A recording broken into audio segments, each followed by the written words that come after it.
No.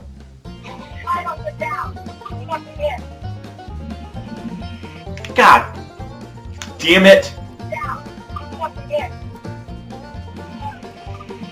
Come on!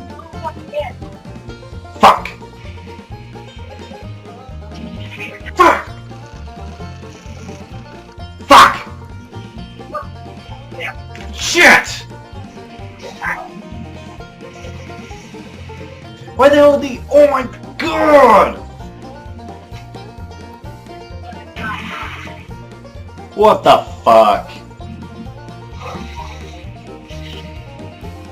How are you supposed to beat this? Ooh.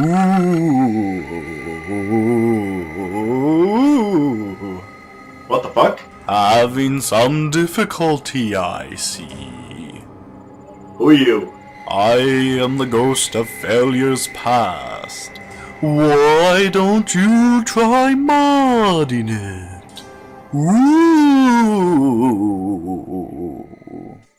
That's a great idea. I'll mod the game. Extortionist. Welcome to the Game Extortionist, your source for Xbox news, exploits, and walkthroughs. So let's talk about modding.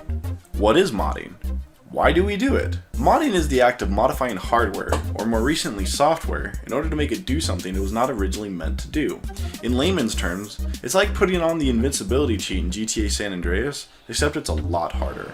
Those who understand how they can exploit a game will usually do so, no matter what platform the software exists on. With this, they will usually release a modding tool that allows the player to choose what functions to activate in the game. Of course, there are hardware mods that allow for even more advanced level modding, like adding objects to the game that were either conceived by the developer or conceived by the player. These objects will usually be used in a way that was not originally meant by the developer.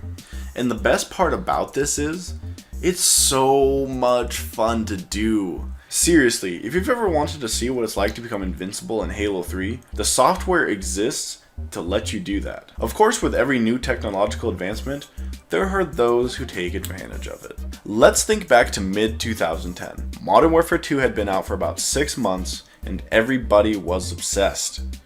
Arguably the most played multiplayer game of its time, people took advantage of this.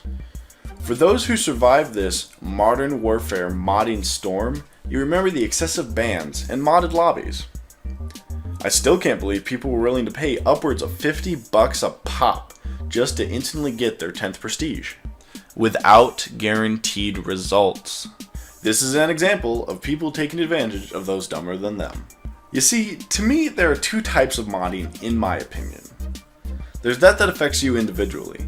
Then there's that affects others, either in part or as a whole. The first one refers to modding single player experiences. The other is multiplayer. Of course, each have subcategories, both good and bad. But on the whole, multiplayer should not be modded in public ranked matches at any time, and single player should not be modded to get to the tops of leaderboards or earn things like achievements. It's because of modding things like local multiplayer and single player that we see new features for future releases of games. Fallout New Vegas and Halo 4 are both good examples of this. As Halo follower covered in a recent video, modding your own experience without hurting others' experience can be very creative. Many of the game types in Halo 4 started out as modded game types in previous games.